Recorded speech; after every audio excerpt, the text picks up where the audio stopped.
మీ అందమైన ప్రయాణం ప్రారంభించండి. 49 మీ తల్లిదండ్రులు కావాలనే కలలను సాకారం చేయడానికి సహాయపడుతుంది. Hi everyone, welcome to Suman TV.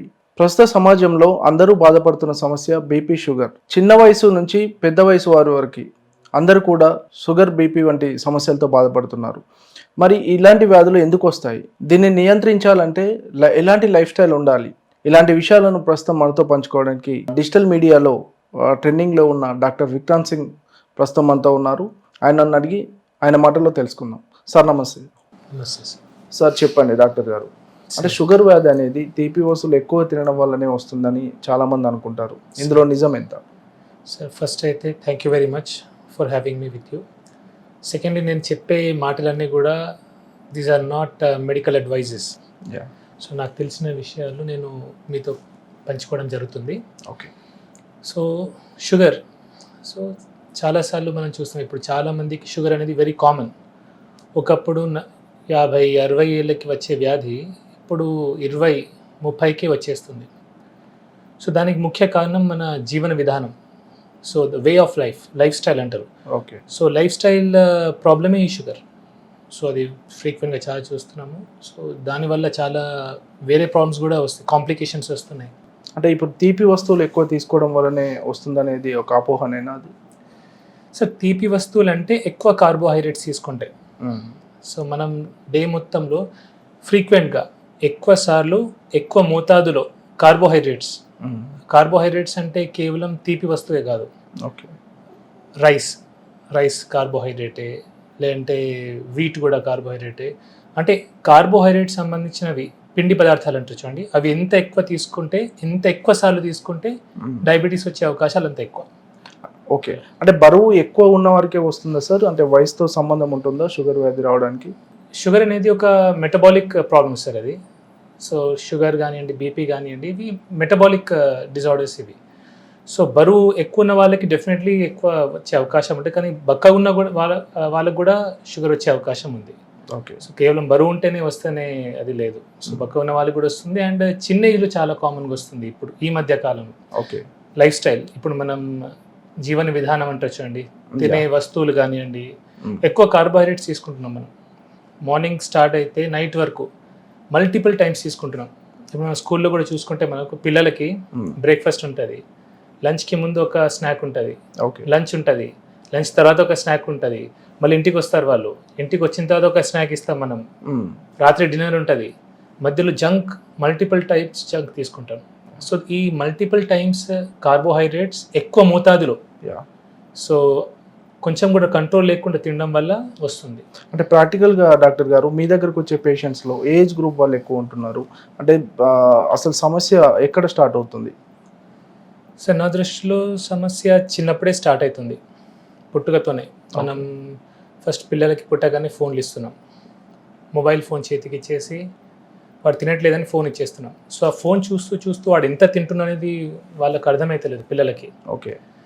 And ఇచ్చే పదార్థాలు కూడా ఏమున్నాయండి, ఇన్స్టెంట్ నూడిల్స్ తినిపిస్తున్నాం, చాక్లెట్స్, బిస్కెట్స్, ఐస్ క్రీమ్స్. ఇదేదో మనం ప్రేమ అనుకుంటాం, అది నా దృష్టిలో ప్రేమ కాదు, పగ. మనకు పిల్లలంటే పగ ఉంటేనే మనం ఇట్లా చేస్తాం. ఓకే. సో మన శత్రువుకే మనం ఇట్లా తినిపిస్తాం, కానీ ప్రేమ ఉంటే మనం ఇవన్నీ పెట్టాం సార్ యాక్చువల్లీ. ఓకే. సో ఇలా చిన్నప్పుడు స్టార్ట్ అయిన లైఫ్ స్టైల్ పెరుగుతూ ఇప్పుడు మీరు స్కూల్లో చూడండి, చాలా ఊబకాయం లావైపోయిన పిల్లలు. సో పెరుగుతూ 20 years రాగానే బీపీ, షుగర్ వస్తుంది, 30-40 రాగానే heart stroke, brain strokes, cancers అవుతుంది. సో ఇది ఎక్కడ స్టార్ట్ అవుతుందంటే చిన్నప్పుడే స్టార్ట్ అవుతుంది, కానీ ఇదంతా ప్రాసెస్ అయ్యాయి 20-30కి బీపీ, షుగర్, 30-40కి స్ట్రోక్స్. అట్లా అంటే యూత్కి మెయిన్ కారణము ఈ స్ట్రెస్ వల్ల, జంక్ ఫుడ్స్ ఇవే కారణం అంటారు? స్ట్రెస్ డెఫినెట్లీ ఉంటుంది sir. Stress is one of the major causes. కానీ ఇప్పుడు లైఫ్లో మనం కొన్ని అవాయిడ్ చేయొచ్చు, కొన్ని అవాయిడ్ చేయలేము సార్. ఇప్పుడు ఒక సాఫ్ట్వేర్ ఎంప్లాయీ ఉన్నాడు ఫర్ ఎగ్జాంపుల్, ఆయన పని చేయక తప్పదు. ఇప్పుడు మనలాంటి మధ్యతరగతి వాళ్ళు ఉన్నారు, మనం పని చేయక తప్పదు. మనకు అప్పులు ఉంటాయి, ఈఎంఐస్ ఉంటాయి, ఫ్యామిలీ గొడవలు ఉంటాయి, వైఫ్తో ప్రాబ్లం ఉంటాయి. స్ట్రెస్ని మనం తీసేయలేము, అది అన్అవాయిడబుల్. ఓకే. దాన్ని కూడా మెడిటేషన్ ద్వారా, ఇట్లా యోగాసనాల ద్వారా ఏమైనా చేయొచ్చు, కానీ అవాయిడబుల్ ఏముంది? నోరు, మనం ఏం తింటున్నాం ఒకటి. అండ్ ఈవెన్ మెదడులో కూడా ఏం సెండ్ చేస్తున్నాం అది కూడా. సో మెదడులో మనం మెయిన్లీ వెళ్ళేది ఫోన్ ద్వారా. సో ఏం చూస్తున్నాం, మన మెదడుకి ఏం తిండి పెడుతున్నాం ఇంపార్టెంట్, మనం నోటి ద్వారా పొట్టకి ఏం తిండి పెడుతున్నాం అది ఇంపార్టెంట్. సో ఇవి రెండు మంచిగా ఉంటే మనం చాలా రోగాలు అవాయిడ్ చేసుకోవచ్చు. ఓకే సార్, ఈ షుగర్ విషయంలో చూసుకున్నట్టయితే చాలా మంది ఇన్సులిన్ వాడతారు, కొంతమంది ట్యాబ్లెట్స్ వాడతారు. అంటే ఇన్సులిన్ అంటే చాలా మంది భయపడుతూ ఉంటారు. అసలు ఇన్సులిన్ ఒక్కసారి వాడడం మొదలు పెడితే అంటే లైఫ్ టైం వాడాల్సి ఉంటుంది సార్? యాక్చువల్లీ ఒక కాన్సెప్ట్ ఉంది సార్, దాన్ని కీటోజెనిక్ డైట్ అంటారు. ఓకే, ఒక తినే పద్ధతి. కీటోజెనిక్ డైట్లో ఏం చేస్తామంటే మనం కార్బోహైడ్రేట్స్ అవాయిడ్ చేస్తాం, తక్కువ చేస్తాం, మినిమైజ్ చేస్తాం, కొందరికి అవాయిడ్ కూడా చేస్తారు. So high fat, moderate protein, minimal carbohydrates ఇచ్చి కీటోజెనిక్ డైట్ చేస్తాం, కీటోసిస్లోకి తీసుకెళ్తాం. ఓకే, ఎప్పుడైతే మనం కీటోసిస్లోకి తీసుకెళ్తామో ఇన్సులిన్ రెసిస్టెన్స్ అనేది తగ్గుతుంది. ఓకే, సో జనరలీ ఇన్సులిన్ రిపీటెడ్గా ఇన్సులిన్ సిక్రీట్ అవ్వడం వల్లనే ఇన్సులిన్ రెసిస్టెన్స్ వస్తుంది. ఇన్సులిన్ రెసిస్టెన్స్ వల్లనే మనం ఇన్సులిన్ వరకు వెళ్తాం. ఓకే. సో ఇన్సులిన్ రెసిస్టెన్స్ తగ్గించినాం అనుకోండి, మనం ఇన్సులిన్ నుంచి ట్యాబ్లెట్కి వచ్చే అవకాశం ఉంది. కొందరు ఎర్లీ స్టేజెస్లో ట్యాబ్లెట్ బంద్ అయ్యే అవకాశాలు కూడా ఉన్నాయి. సో తగ్గాలంటే ఏం చేయాలి, మనం ఇన్సులిన్ రెసిస్టెన్స్ తగ్గియాలి. ఓకే. సో ఇన్సులిన్ రెసిస్టెన్స్ తగ్గించడానికే కీటోజెనిక్ డైట్ అని, మోడిఫైడ్ అట్కిన్స్ డైట్ అని, ఎంసిటీ డైట్స్ అని ఉన్నాయి. These are all well documented. వీటికి కొన్ని సైంటిఫిక్ పేపర్స్ ఉన్నాయి, ర్యాండమైజ్ కంట్రోల్ ట్రయల్స్ కూడా ఉన్నాయి. అంటే ఇన్సులిన్ వాడిన వాళ్ళు మళ్ళీ ట్యాబ్లెట్స్ కూడా మారొచ్చు. యా, అంటే సార్ అది వారి మీద డిపెండ్ అవుతుంది. ఓకే, వాళ్ళ లైఫ్ స్టైల్ మోడిఫై చేస్తే. కేవలం డైట్ ఒకటే అని చెప్పాను, వాళ్ళు డైట్ చేయాలా, ఎక్సర్సైజ్ చేయాలా, ఓకే, స్ట్రెస్ని తగ్గించే ప్రయత్నం చేయాలి, ఓవరాల్ లైఫ్ స్టైల్ని మార్చితే ఆ ఇన్సులిన్ నుంచి ట్యాబ్లెట్ వచ్చిన సందర్భాలు ఉన్నాయి. ఓకే సార్, అంటే ఒకవేళ లైఫ్ స్టైల్ మారిస్తే, వాళ్ళ జీవన విధానం మార్చుకుంటే కనుక అంటే షుగర్ని పూర్తిగా కంట్రోల్ చేయవచ్చా? యా, ఎర్లీ స్టేజెస్లో నేను చూశాను సార్, నా దగ్గర కొందరు పేషెంట్స్ ఉన్నారు, ఎర్లీ స్టేజెస్లో అది రివర్సల్ కూడా అయింది. Yeah, so it is life style problem actually. So social మీడియాలో మనం తరచుగా వింటుంటాం డయాబెటీస్ రివర్సల్ అని, అంటే అది చేయొచ్చు అంటారా సార్? రివర్సల్ అయ్యే ఛాన్స్ పాసిబుల్ ఉంది, కానీ ఒకటే, ఇప్పుడు నేను చెప్పాను కదా అని అందరూ కీటోజెనిక్ డైట్ చేయడం వల్ల స్టార్ట్ చేయకూడదు. Okay, it is to be done under A medical supervision. ఒక డాక్టర్, మీ డాక్టర్ ఎవరైతే ఉంటారో మీ డాక్టర్ యొక్క సూపర్విజన్లోనే మీరు చేసుకోవాలా.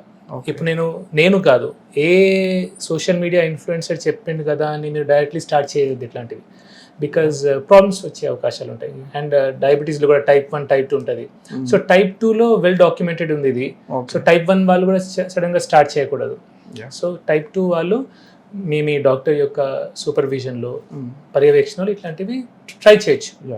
అంటే ఎర్లీ స్టేజెస్లో సార్ ఇది ఎలా గుర్తించవచ్చు? ఒకవేళ గుర్తిస్తే వెంటనే ఎలా చెకప్ చేయించుకోవాలి? సార్ ఎర్లీ స్టేజెస్లో అంటే సిమ్టమ్స్ ఉంటాయి సార్, ఎక్కువ ఆకలి కావడము, దాహం కావడము, కొందరికి తిమ్మిర్లు రావడము, కొందరికి వెయిట్ లాస్ కావడము, multiple ways how you can. So but ఇప్పుడైతే లక్కీలీ స్క్రీనింగ్ చాలా ఎర్లీగా అయిపోతుంది, బ్లడ్ టెస్ట్లు చాలా ఫ్రీక్వెంట్గా చేయించుకుంటున్నారు. ఒకప్పుడు లేట్ అయ్యేది, ఇప్పుడు ఎర్లీ స్టేజ్లో టెస్ట్ జరుగుతున్నాయి కాబట్టి ఎర్లీగా తెలిసిపోతుంది. అంటే ఇప్పుడు మనం ఎర్లీగా సార్ మనము షుగర్ కన్ఫర్మ్ అయిన తర్వాత ఫస్ట్ నుంచి కూడా మెడిసిన్స్ వాడుతూనే ఉండాలా? అంటే సార్ అదే చెప్తున్నా కదా sir, if diet life style modify చేసుకుంటే ఎర్లీ స్టేజెస్లో మనం అవాయిడ్ చేయొచ్చు, డిపెండింగ్ ఆన్ మీరు మీ సిచ్యువేషన్ ఎట్లుంది. అది చాలా మంది ఉంటారు వాళ్ళు డైట్ చేయలేరు. నా దగ్గర 2 రకాలుగా వస్తారు సార్, నేను డైట్ చేయలేము సార్, నేను అసలు నాకు వీలు కాదు, మాకు వండడానికి ఎవరు లేరు, నాకు తినకుండా ఉండలేను, అన్నం తినకుండా ఉండలేము, వారు ఖచ్చితంగా టాబ్లెట్ వేసుకోవాల్సిందే, వేరే మార్గం లేదు. కానీ కొందరు ఏంటంటే సార్ నేను ఏమైనా కానీ సార్ నేను టాబ్లెట్ వేసుకోను, నా లైఫ్ ఎండ్ అయిపోతుంది అంటే కొందరు పేషెంట్స్ ఉంటారు, నా లైఫ్ ఎండ్ అయిపోయిందా సార్, నేను ఇప్పుడే షుగర్ టాబ్లెట్ వేసుకోవాలా అని అంటారు. నేను వాళ్ళకి సజెస్ట్ చేస్తాను. సో నేను ఎప్పుడు కూడా నా దగ్గర వచ్చే పేషెంట్స్కి మార్గాలు చూపిస్తాను సార్. సో దే షుడ్, వాళ్ళకి ఒక ఇన్ఫర్మేషన్ ఇస్తాను. అంటే తక్కువ మందులు రాసి మీరు ఎక్కువ లైఫ్ స్టైల్ చేస్తారని విన్నాము. అది ఎంతవరకు సక్సెస్ అవుతుంది సార్? డెఫినెట్లీ సార్, చాలా వరకు బెనిఫిట్ అవుతుంది.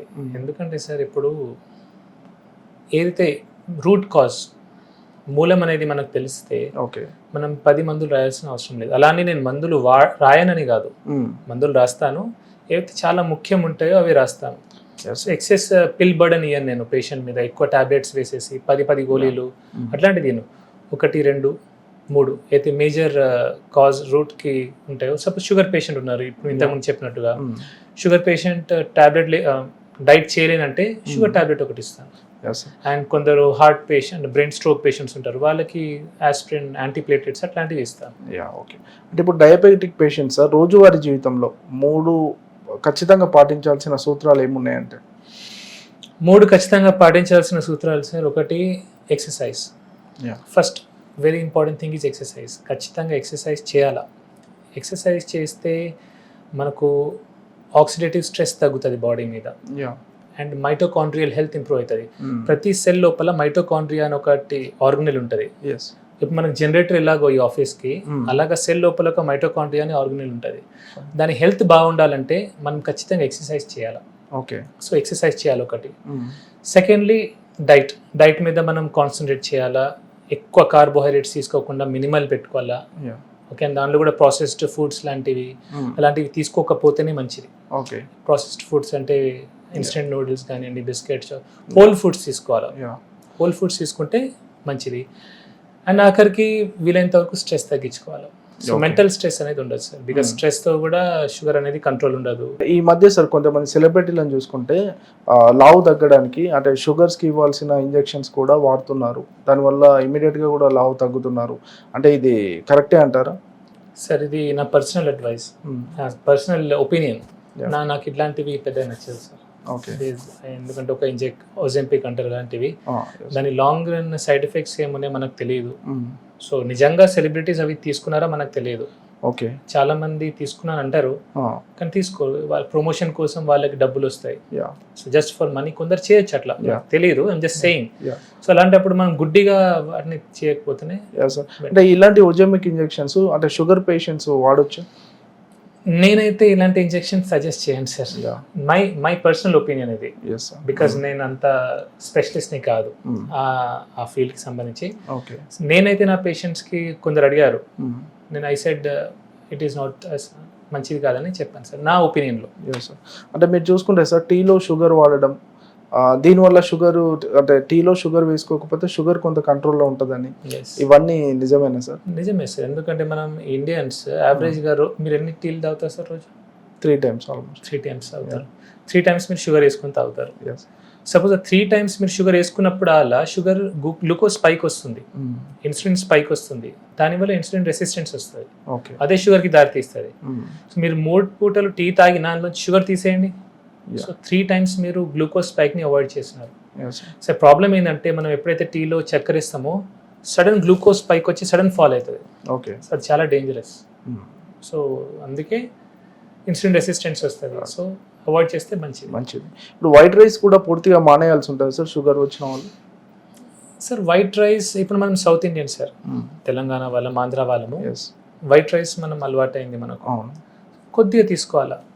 ఓకే, నేనైతే వైట్ రైస్ని బ్రౌన్ రైస్ మీద ప్రిఫర్ చేస్తాను నేను పర్సనల్లీ. Yes sir. ఇది ఎందుకంటే బ్రౌన్ రైస్ లో ఫైటేట్స్ ఉంటాయి, ఫైటిక్ యాసిడ్ ఉంటుంది, and arsenic toxicity, arsenic levels కూడా కొంచెం ఎక్కువ ఉంటాయి బ్రౌన్ రైస్లో. ఓకే. సో నా దృష్టిలో వైట్ రైసే బెటర్, కానీ తక్కువ తినాలా. అండ్ కొంచెం నెయ్యి వేసుకుంటే ఏమవుతుందంటే దాన్ని గ్లూకోజ్ సడన్ స్పైక్ రాదు, స్లో ఉంటుంది. అంటే డయాబెటీస్ పేషెంట్స్ బ్రేక్ఫాస్ట్ విషయంలో కానీ, లంచ్ విషయంలో కానీ, డిన్నర్ విషయంలో కానీ ఎలాంటి ఆహార నియమాలు పాటించాలంటారు? అంటే ఖచ్చితంగా ఇలాంటి ప్రోటీన్ కానీ ఇది వాడాలి? డెఫినెట్లీ సార్, ప్రోటీన్ ప్రతి మీల్లో ప్రోటీన్ ఉండాలి సార్. అది డయాబెటిక్ కానివ్వండి, హైపర్టెన్సివ్ కానివ్వండి, లేదంటే నార్మల్ హ్యూమన్ బీయింగ్స్ కూడా, నార్మల్ వ్యక్తులను కూడా, మనం అందరం కూడా ప్రతి మీల్లో ప్రోటీన్ ఖచ్చితంగా ఉండాలి. ఓకే. అన్ఫార్చునేట్లీ మనం ఇండియన్స్ సఫిషియంట్ ప్రోటీన్ తీసుకోవట్లేదు. కార్బోహైడ్రేట్ ఓవర్లోడ్ ఉంది, వెరీ లెస్ ప్రోటీన్ ఉంది. ఓకే. సో ఈ మెటబాలిక్ డిజార్డర్స్ అని దానివల్లనే, బీపీ, షుగర్ రావడానికి మెయిన్ కారణం అదే. సో నేను నా పేషెంట్కి అడ్వైస్ చేస్తాను ఏంటంటే ప్రతి మీల్లో ప్రోటీన్ ఉంచుకోండి. సపోజ్ వెజిటేరియన్స్ ఉంటే వాళ్ళు పప్పులు తినొచ్చు, డ్రై ఫ్రూట్స్ తినొచ్చు, ఇలాంటివి తినొచ్చు, అండ్ ఫైబర్ కూడా తీసుకోవాలి వాళ్ళు. అండ్ నాన్ వెజిటేరియన్స్ ఉంటే ఎగ్స్ కానివ్వండి, మటన్, చికెన్, ఫిష్ అన్ని ప్రతి మీల్లో కొద్దిగా తీసుకుంటే ఏంటంటే హెల్తీ ఉంటాం మనం. సార్ షుగర్ని మామూలుగా సైలెంట్ కిల్లర్ అంటారు కదా, అంటే తెలియకుండానే బాడీలో ఆర్గాన్స్ చాలా నష్టపరుస్తాం. అంటే మెయిన్గా ఎలాంటి ఆర్గాన్స్ మీద ఎఫెక్ట్ పడుతూ ఉంటాయి సార్? షుగర్ వల్ల డయాబెటిక్ నెఫ్రోపతి, కిడ్నీ పాడవుతుంది, డయాబెటిక్ రెటానోపతి, కళ్ళు పాడవుతాయి, డయాబెటిక్ న్యూరోపతి, నరాలు పాడవుతాయి, డయాబెటిక్ కార్డియోమయోపతి, గుండె పాడవుతాయి. ఇవన్నీ కావడానికి కారణం ఏంటంటే మన బ్లడ్ లోపల only 4 to 5 grams of sugar ఉండాలి sir at any point of time. Yeah. So మనకు ప్రతిసారి ఇన్సులిన్ ఎందుకు రిలీజ్ అవుతుంది ప్యాంక్రియాస్ నుంచి అంటే బ్లడ్ లోపల 4 to 5 grams కంటే ఎక్కువ షుగర్ ఉంటే ఓకే. అది చాలా డేంజరస్. అదేం చేస్తే అంటే ఈ రక్త నరాలని డ్యామేజ్ చేస్తాయి, ఇన్ఫ్లమేషన్ అంటారు. సో ఇన్ఫ్లమేషన్ వల్ల ఏమైతే ఎండ్ ఆర్గన్ డిసీజ్ వస్తాయి. ఓకే. సపోజ్ కిడ్నీకి సప్లై చేసే బ్లడ్ వెజల్లో ఏదైనా ఇన్ఫ్లమేషన్ వస్తే కిడ్నీ పాడవుతుంది. బ్రెయిన్కి సప్లై చేసే బ్లడ్ వెజల్లో రక్తనరం లోపల ఇన్ఫ్లమేషన్ వస్తే బ్రెయిన్ స్ట్రోక్ వస్తుంది. ఓకే.